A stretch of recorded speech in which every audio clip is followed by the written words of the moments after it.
జగన్ నేను మాట్లాడుతా భీమవరంలో నేను ఎందుకు మారిపోయాను, భీమవరం నుంచి ఎందుకు వెళ్ళిపోయాను చాలా బాధపడతా ఉన్నాడు. జగన్కి అడుగుతున్నా, మరి ఇక్కడ ఉన్న ఎమ్మెల్యేని ఎందుకు ఇక్కడి నుంచి పక్క నియోజకవర్గానికి ఎందుకు పంపించేసావు? 70 నియోజకవర్గాలకు సంబంధించిన ఎమ్మెల్యేలు ఎందుకు మార్చావు? నోరు ఉంది కదా అని చెప్పి ఇష్టం వచ్చినట్టు మాట్లాడకు. జగన్కి ఒకటే చెప్పదలుచుకున్నావు, నువ్వు మాట్లాడితే క్లాస్ వార్ అని మాట్లాడుతూ ఉన్నావు. మీకు తెలుసు కదమ్మా, క్లాస్ వార్ అంటే ఇక్కడ ఉన్న ఆడపడుచులందరికీ, పెద్దలందరికీ, యువకులందరికీ చెప్తా ఉన్నా. క్లాస్ వార్ అంటే ఏంటి? డబ్బున్నోడు పేదవాడిని దోచుకోవటం. ఎవరిని దోచుకున్నారు? జగన్ పేదవాళ్ళని దోచుకున్నారా, మేము పేదలకు అండగా నిలబడ్డామో మీరే ఒకసారి ఆలోచించుకోండి. జగన్ క్లాస్ వార్ అని చెప్పే వ్యక్తి ముఖ్యంగా రాగానే పొట్టగొట్టింది 337 కోట్ల రూపాయలు జాతీయ ఉపాధి హామీ పథకం కింద ఆ నిధుల్ని దారి మళ్లించేశాడు. కేవలం 6.22 కోట్ల మట్టుకే ఖర్చు పెట్టాడు.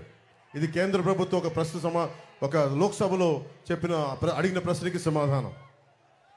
అలాగే ఇది రూరల్ డెవలప్మెంట్ సాధ్వి నిరంజన్ గారు ఒక ప్రశ్న అడిగితే చెప్పింది, ఆవిడ అంది అత్యంత జాతీయ ఉపాధి హామీ పథకం కింద అత్యంత అవకతవకలున్న రాష్ట్రం ఇదే అని చెప్పి జగన్ ముఖ్యమంత్రిగా ఉన్న ఈ రాష్ట్రంలో జరిగిందని సాధ్వి నిరంజన్ గారు చెప్పారు, బీజేపీ మినిస్టర్. అలాగే నెలకి పోలీసులకి మన మధ్యన ఎక్కడికి వెళ్ళినా నాకు పోలీసుల నుంచి నివేదికలు లెటర్స్ ఇస్తూ ఉంటారు. టీఏలు కానీ డిఏలు కానీ వాళ్ళకి సకాలంలో జీతాలు కానీ వాళ్ళకి వారంకోసారి సెలవు ఇస్తానని చెప్పి అది కూడా ఈరోజు దాకా మాట్లాడిన వ్యక్తి. ఇది పోలీసులు శ్రమని దోపిడీ చేస్తున్న వ్యక్తి. ఇతను క్లాస్ వార్ గురించి మాట్లాడతాడు. అలాగే ముఖ్యంగా మనకి పెడననగానే గుర్తుకొచ్చేది మత్స్యకారులు. అత్యంత మంచి తీర ప్రాంతం ఉన్నది. అలాంటి చోట్ల మత్స్యకార యువతకి, మత్స్యకారులకి ఏ మాత్రం ఉపాధి కల్పించలేకపోయాడు.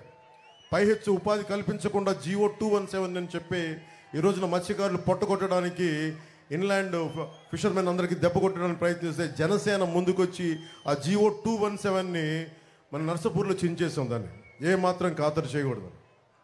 అలాగే భవన నిర్మాణ కార్మికుల సంక్షేమ నిధి 450 కోట్ల రూపాయలు, దాదాపు 30 నుంచి 40 లక్షల మంది భవన నిర్మాణ కార్మికుల సంక్షేమ నిధిని దారి మళ్లించి దోపిడీ చేసిన వ్యక్తి.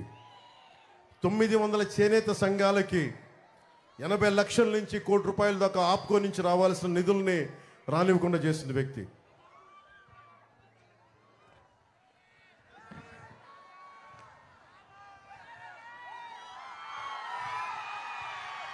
మీ కరెంటు బిల్లులు ఎన్నిసార్లు పెరిగినాయి 5 సంవత్సరాలు మీరు చెప్పండి. 10 సార్లు పైగా పెరిగినాయి కరెంటు బిల్లులు. 5 రూపాయలకి యూనిట్ కరెంట్ వచ్చే పరిస్థితుల్లో చంద్రబాబు నాయుడు గారు ఉన్నప్పుడు పవర్ పర్చేజ్ అగ్రిమెంట్స్ అని చెప్పి 20 సంవత్సరాలకి యూనిట్కి 5 రూపాయలని ఆయన ఒప్పందం చేసుకుంటే రాగానే అది రద్దు చేసి పీక్ టైంలో దాన్ని 18 రూపాయలకి ఖర్చు పెట్టి మీకు దానివల్ల మీకు 10 సార్లు పెరిగిపోయింది. 5 సంవత్సరాల్లో 10 సార్లు పెరిగిపోయింది. పోయినసారి ఆయన ఉన్నప్పుడు కనీసం ఒక్కసారి కూడా పెంచలేదు మనకి ఖర్చులు.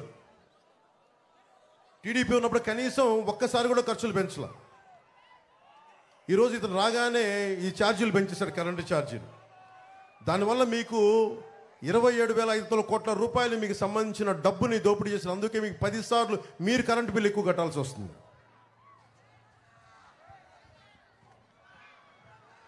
ఇక్కడ ఎమ్మెల్యే దోపిడీ, నేను పోయినసారి జనవాణి కార్యక్రమానికి వచ్చినప్పుడు అతని పేరు మీకేంటో తెలుసు, అతను స్థానిక ఎమ్మెల్యే. అతని గురించి నాకు ఒకటే చెప్పారు జనవాణిలో, పాస్బుక్ కావాలంటే 10,000 రూపాయలు ఇవ్వాలంట, కొత్త పాస్బుక్ కావాలంటే. చేపల చెరువు తవ్వుకోవాలంటే 1.5 లక్ష రూపాయలు లంచం ఇవ్వాలి. చేపల దాణా షాప్ పెట్టాలంటే 2-3 లక్షల రూపాయలు ఇవ్వాలి. మోటార్ కూడా ఆయన చెప్పిన షాపుల్లోనే కొనాలి. ఎమ్మెల్యే కనీసం మన పెడలకి డ్రైనేజ్ చేయలేకపోయాడు, కానీ నోటిని డ్రైనేజ్గా వాడుకునే వాడికి డ్రైనేజ్ ఏం క్రియేట్ చేయగలడు? పేకాట క్లబ్బులు నడిపేవాడు. వీళ్ళు పదవుల్లో ఎక్కారు. పదవులు ఉన్నది పనులు చేయడానికి, కానీ పేకాట క్లబ్బులు నడపడానికి కాదు. చాలా బాధ కలిగింది. ఈయన ఇంటి ముందు నుంచి ఎవరైనా నమస్కారాలు పెట్టాలంట. నమస్కారాలు పెట్టకపోతే గంజాయి కేసులు పెట్టాడు జన సైనికుల మీద. మట్టి మాఫియా కోసం ఫిర్యాదు చేస్తే ఇక్కడ పెడన యువత వాళ్ళని చెట్టు కట్టి కొట్టాడు ఈ వ్యక్తి. నా దగ్గరికి జనవాణికి చనిపోయిన ఒక జడ్జి తల్లి నా ఆస్తిని అతని అనుచరులు దోచేసుకున్నారు, నాకు అండగా ఉండంటే నాకు నిజంగా నిస్సహాయత బాధేసింది. జడ్జిలకు కూడా ఈ రాష్ట్రంలో భయభ్రాంతులను చేస్తున్నారు, జడ్జి కుటుంబాలకు కూడా. చివరికి మున్సిపల్ వర్కర్స్ని కూడా హెరాస్ చేస్తూ ఉన్నారు, ఇబ్బంది పెడతా ఉన్నారు మున్సిపల్ వర్కర్స్ని కూడా. ముఖ్యంగా మనకి 18,000 కలంకారీ చేనేత కార్మికులు ఉన్న నియోజకవర్గం ఇది. నేను ఈ నియోజకవర్గంలో తిరిగి దాని గురించి ఇన్ఫర్మేషన్ వస్తామంటే, పద్మనాభంగా భార్య నాగలీలావతి, వీళ్ళిద్దరూ ఒక బిడ్డ. చేనేత సంఘాలు ఈ వైసీపీ ప్రభుత్వం డబ్బులు ఇవ్వకపోవటం వల్ల, వాళ్ళకి రావాల్సిన బకాయిలు ఇవ్వకపోవటం వల్ల 3 లక్షలు అప్పు చేసి, అధిక వడ్డీతో అప్పు చేసి, అప్పు తీరే మార్గం లేక బిడ్డతో సహా 3 ఆత్మహత్య చేసుకుని చచ్చిపోయారు. అలాంటి చేనేత చావులు ఉండకూడదు, అదే మా ఆకాంక్ష, అదే మా ఆశయం. చంద్రబాబు గారు, మేము తెలుగుదేశం, జనసేన, భారతీయ జనతా పార్టీ ముఖ్యంగా చేనేత కార్మికులకి, కలంకారీ కార్మికులకి మేము మీకు అండగా ఉంటాం. మీ చేత మేము కన్నీరు పెట్టించాం, మీకు అండగా ఉంటాం. అలాగే కలంకారీ గురించి కూడా మీకు జిఐ ట్యాగ్ ఉంది. మీకు మీ వర్క్ని ఎవరు కూడా దాన్ని కాపీ చేయడానికి లేదు, కాపీరైట్ ఉన్నది మీకు. కేంద్ర ప్రభుత్వం నరేంద్ర మోదీ గారు నాయకత్వంలో ప్రధానమంత్రి గారికి చెప్పి మరి మిమ్మల్ని ఎవరు కాపీరైట్, మిమ్మల్ని దోపిడీ చేయకుండా, మనకి పవర్ లూమ్స్ మిమ్మల్ని, మీ వర్క్ని కాపీ చేయకుండా చాలా బలమైన చట్టాలు పట్టుకొస్తాం. పవర్ లూమ్స్ మిమ్మల్ని ఇమిటేట్ చేసి మిమ్మల్ని మీ బతుకు తెరువును కొడతా ఉన్నాయి. ఆ కొట్టే పరిస్థితులు మేము ఆఫ్ చేసి మీకు అండగా ఉంటాం. ముఖ్యంగా కలంకారీ చేనేత కార్మికులందరికీ మేము మీకు అండగా ఉంటాం. మత్స్యకారులకి, మత్స్యకార సోదరులందరికీ 974 కిలోమీటర్లు మనకి తీర ప్రాంతం మన ఆంధ్రప్రదేశ్లో. మనకి భారతీయ జనతా పార్టీ ప్రధానమంత్రి గారు ఈ మేనిఫెస్టోలో, ప్రత్యేకించి ఎన్డీఏ మేనిఫెస్టోలో నీలి విప్లవం, మనకి రొయ్యలు కానీ చేపలు కానీ మనకి సముద్ర కోస్తా తీర ప్రాంతాన్ని ఆనుకున్న ప్రతి ఒక్కరికి కూడా దాదాపు జట్టీల నిర్మాణం, హై టెక్నాలజీతో పాటు డ్రోన్స్ వాడి ముఖ్యంగా మత్స్య సంపద, మత్స్యకారులకి అండగా ఉండేలాగా, మీకు సంపద పెరిగేలాగా మనకు మోదీ గారు ప్రత్యేకమైన ఇది మనకి మేనిఫెస్టో పట్టుకొస్తా ఉన్నారు. అది మేము చాలా బలంగా ఇంప్లిమెంట్ చేస్తాం, మీకు అండగా నిలబడతాం. అలాగే మహిళలకు కూడా మిమ్మల్ని మీ కాళ్ళ మీద నిలబడేలాగా మీకు అండగా ఉండేలా మీకు ముఖ్యంగా మహిళలకు ఉంటాం. ముఖ్యంగా రైతాంగం, చాలాసార్లు ఇక్కడ తుఫాన్లు వచ్చినప్పుడు రైతాంగం పెట్టిన కష్టాలకు మేము అన్ని ప్రత్యేకించి చూశాను. నేను ఈ రోజున నేనున్నది దశాబ్దంగా మీకోసం పనిచేస్తూ ఉన్నాను. ఈ రోజున కృష్ణప్రసాద్ గారిని గెలిపించమని కోరుకుంటా ఉన్నాను, బాలశౌరి గారిని గెలిపించమని కోరుకుంటున్నాను, జనసేన, తెలుగుదేశం, భారతీయ జనతా పార్టీ ఎన్డీఏ ప్రభుత్వాన్ని గెలిపించమని కోరుకుంటున్నాను. కానీ నేను ఈ రోజున ఏదో వాగ్దానాలు చేసి మేమందరం వెళ్ళిపోవట్లా. ఈ రోజున మా 21 మంది ఎమ్మెల్యే అభ్యర్థులందరికీ, 2 ఎంపీ అభ్యర్థులందరికీ ప్రమాణం చేయించాను. ఆంధ్రప్రదేశ్ని మేము బంగారం మాకు గుండెల్లో పెట్టుకొని కాపాడుకుంటాం.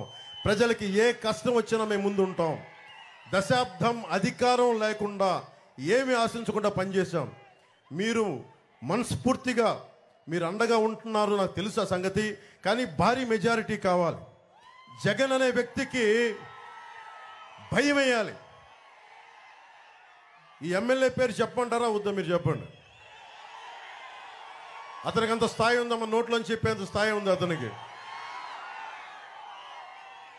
ఇక్కడ ఉన్న అందరికీ చెప్తా ఉన్నాం, ఎమ్మెల్యేలందరికీ కూడా చంద్రబాబు గారి కులం చేత తిట్టిస్తారు, నన్ను నా కులం చేత తిట్టిస్తారు, లేదంటే బీసీ కులాల చేత తిట్టిస్తారు, ఎస్సీ కులాల చేత తిట్టిస్తారు.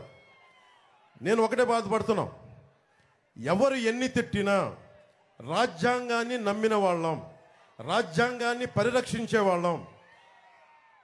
మీరు ఏమి చేసినా, ఎన్ని రకాలుగా తుట్లు పొడిచినా మేము ధైర్యంగా ఎదుర్కొంటాం తప్ప కుల వివక్షలు కానీ మాలో మేము కొట్టుకోవాలని జగన్కి చాలా గొప్ప ఆశ ఉంది.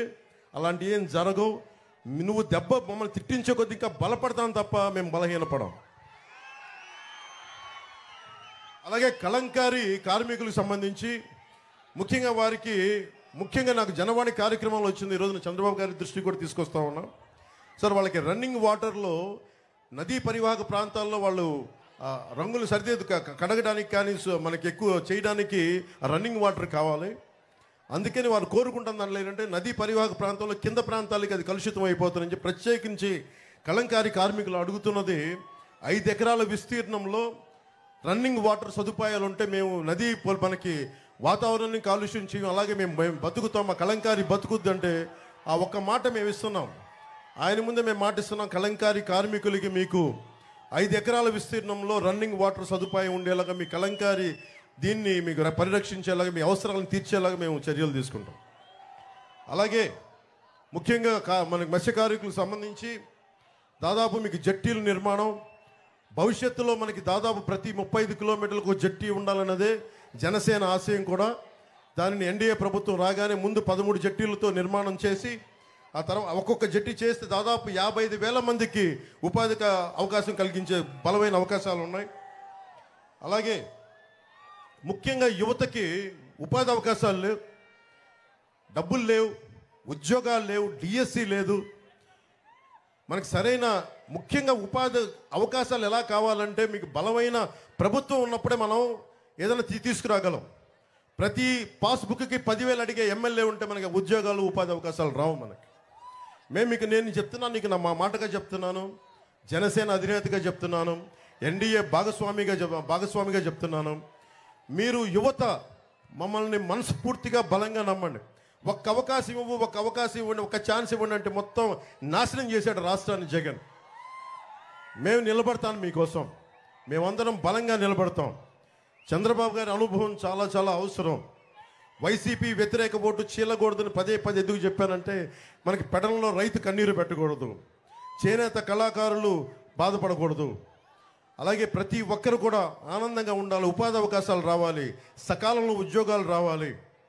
మీరు జగన్ అని చెప్పే పచ్చి అబద్ధాల్లో మద్యపానాన్ని నిషేధిస్తానని వచ్చిన వ్యక్తి, మద్యపానాన్ని నిషేధిస్తానని చెప్పిన వ్యక్తి ఈ రోజున సారా వ్యాపారిగా తయారైపోయాడు.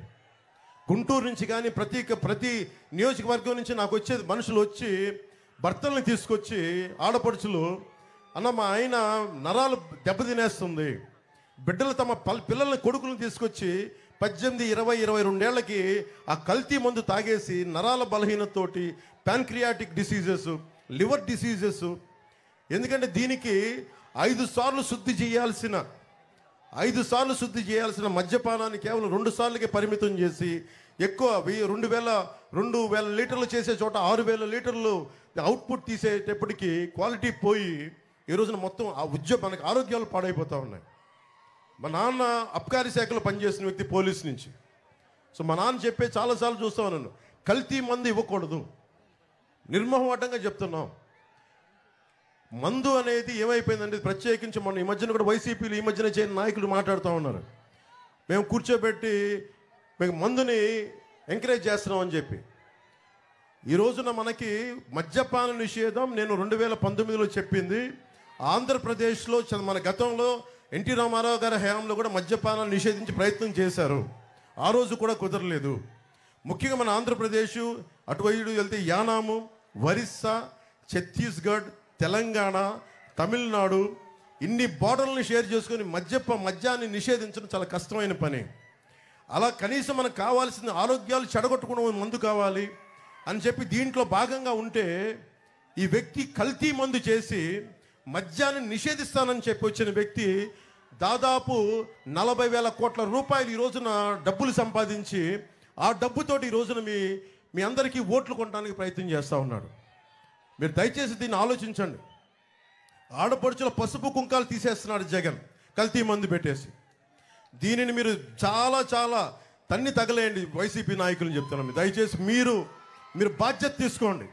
యువతకి చెప్తా ఉన్నాను, ముఖ్యంగా యువతకి, మీరు పోరాట పటిమ లేకపోతే, మీరు ఆలోచించకపోతే 2019 ఎన్నికలు ఎట్లా అయిపోయినాయి చూడండి. 2024 5 సంవత్సరాలు కాలచక్రం కిరణం తిరిగిపోయింది. డిగ్రీ ఉన్నోళ్ళు ఈ రోజున ఉద్యోగాలు లేకుండా అయిపోయారు. మనకి నరేంద్ర మోదీ గారు చెప్తాను 2047 అని. ఈరోజు దారి పడుతూ ఉన్న చిన్న పిల్లలు, వేదిక పైన ఉన్న చిన్న పిల్లలు అందరూ కూడా 2047కి మీరు 30 ఏళ్ళు వచ్చేస్తాయి. మీ అందరికీ బలమైన ఉద్యోగాలు కావాలి, ఉపాధి అవకాశాలు కావాలి. ఇక్కడున్న ఎమ్మెల్యేలు మనకి జగన్ వీళ్ళు డబ్బులు సంపాదిస్తే సరిపోదు. అడ్డగోలుగా దోచేస్తూ ఉన్నారు. మనకు కావాల్సింది త్రికరణ శుద్ధిగా మీకోసం నిలబడే ప్రభుత్వం. మేము మీకోసం నిలబడే వాళ్ళం, పదవుల కోసం ఆశించే వాళ్ళం కాదు. చంద్రబాబు గారి కానీ పాప ఆయన కూర్చొని ఆయన స్థాయిని ఆయన తగ్గించుకున్నారు రాష్ట్ర ప్రజల హితువు కోసం. నాకింత బలం ఉండి నేను కూడా నా స్థాయిని తగ్గించుకున్నాను. భారతీయ జనతా పార్టీ కూడా అలాగే వాళ్ళ స్థాయిని తగ్గించుకున్నారు. మేమందరం కూడా కలిసికట్టుగా ఎందుకున్నామంటే, ఇక్కడున్న ఆడపడుచు కన్నీరు పెట్టకూడదు, ఉద్యోగులు కన్నీరు పెట్టకూడదు, సకాలంలో జీతాలు రావాలి, ముఖ్యంగా యువతకు ఉపాధి అవకాశాలు రావాలి. ఇక్కడి నుంచి విదేశాలకు వెళ్ళిపోయే అవకాశం ఉంది, కానీ మన స్థానికంగా మన పెడల్లో ఉద్యోగాలు వచ్చే అవకాశాలు లేవు.